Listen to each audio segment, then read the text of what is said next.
কোন কোন টাইমে ফেসবুকের রিচ ভালো থাকে, কন্টেন্ট আপলোড করলে ফলোয়ার্স এবং ওয়াচ টাইম আসে, এবং মনিটাইজেশন করা পেজগুলোতে ইনকামের রেভিনিউটা কোন টাইমে কন্টেন্ট আপলোড করলে ভালো থাকে, সেই ব্যাপারটা নিয়ে আজকে কথা বলবো।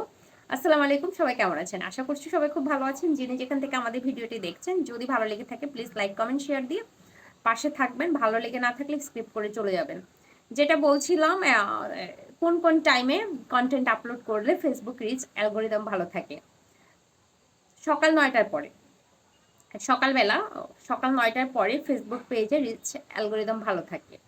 ওই টাইমে যদি আপনি একটা কন্টেন্ট আপলোড করেন, এটা কিন্তু অনেকটা বুস্টিং, অটো বুস্টিং এর কাজ করে, মানে বিনা পেমেন্টের যে বুস্টিংটা বলি আমরা, পেজ বুস্ট করানো, ওটা ঠিক একইভাবে সবচেয়ে বেশি কাজ করে দুপুর 12টা থেকে 2টা। এই টাইমে কন্টেন্ট আপলোড করলে মানে ফেসবুকের রিচ এত ভালো থাকে।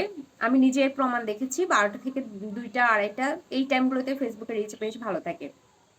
আরেকটা টাইম হচ্ছে সন্ধ্যা 6টা থেকে রাত 9টা। এই টাইমেও ফেসবুকের রিচ ভালো থাকে, মানুষজনের এঙ্গেজমেন্ট ভালো থাকে। তো যারা পেজ মনিটাইজেশন পেয়েছেন কিন্তু ইনকাম করার জন্য আসলে কোন টাইমে কন্টেন্ট দিলে একটা ভালো রেভিনিউ আসবে, ওই ব্যাপারটা বুঝতে পারছেন না, ওনাদেরকে বলছি আপনারা সকাল 9টার পরে পেজে রিলসগুলো আপলোড করবেন। আর লং ভিডিওগুলো 12টা থেকে 2টার মধ্যে একটা আপলোড করার চেষ্টা করবেন। আর একটা লং ভিডিও 6টা থেকে রাত 8টার মধ্যে একটা আপলোড করার চেষ্টা করবেন।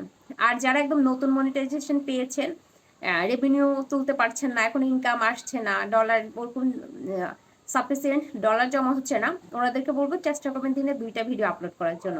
2টা ভিডিও আপলোড করার কিছু মজার অভিজ্ঞতা আছে আমার। আমার ধরেন মাসের লাস্ট মুহূর্তে, মানে 28 তারিখ থেকে 30 তারিখ, ওই সময়টা আমার খুব যুদ্ধ করতে হয় পেজের সাথে। ধরেন কোনো কারণে আমার ওই সময়টা $100 হলো না, আমি তখন কি করি, ভিডিও আপলোড করার পরে আমি পেজে ঢুকি। পেজে ঢুকার পর রেভিনিউটা চেক করার পর যখন দেখি যে আমার এই কন্টেন্টে আপলোড কম হচ্ছে, আমি ডিফারেন্ট আরেকটা কন্টেন্ট আপলোড করি। যেহেতু ইনকামটা আমার $100 করতে হবে। তারপর আমি কি করি, যদি দেখি যে এটাতে হ্যাঁ ইনকাম মোটামুটি আছে, তখন আরেকটা কন্টেন্ট আপলোড করি।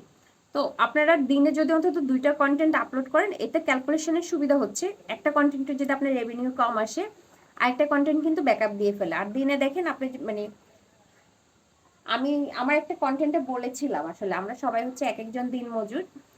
আমরা কন্টেন্ট দিতে পারলে টাকা, কন্টেন্ট দিতে না পারলে টাকা না নেই। আবার একইভাবে আমাদের সব কন্টেন্ট যে মানুষ সমানভাবে নেয়, সমানভাবে রিচ হয়, সব কন্টেন্টে সমানভাবে ইনকাম হয়, ব্যাপারটা ওরকম না। কিন্তু আপনার ইনকামটা আপনার মাথায় সেট করে রাখতে হবে। আপনি কাজ করতে করতে না বুঝে যাবেন কোন টাইমে ফেসবুকে রিচ ভালো থাকে, কোন টাইমে রিচ অ্যালগোরিদমটা ভালো থাকে, অটো রিচ অ্যালগোরিদমটা ভালো থাকে, কখন বেশি এঙ্গেজ থাকে মানুষজন, ওই টাইমগুলো দেখে ওইভাবে ভিডিও আপলোড করবেন। ধন্যবাদ সবাইকে, ভালো থাকবেন।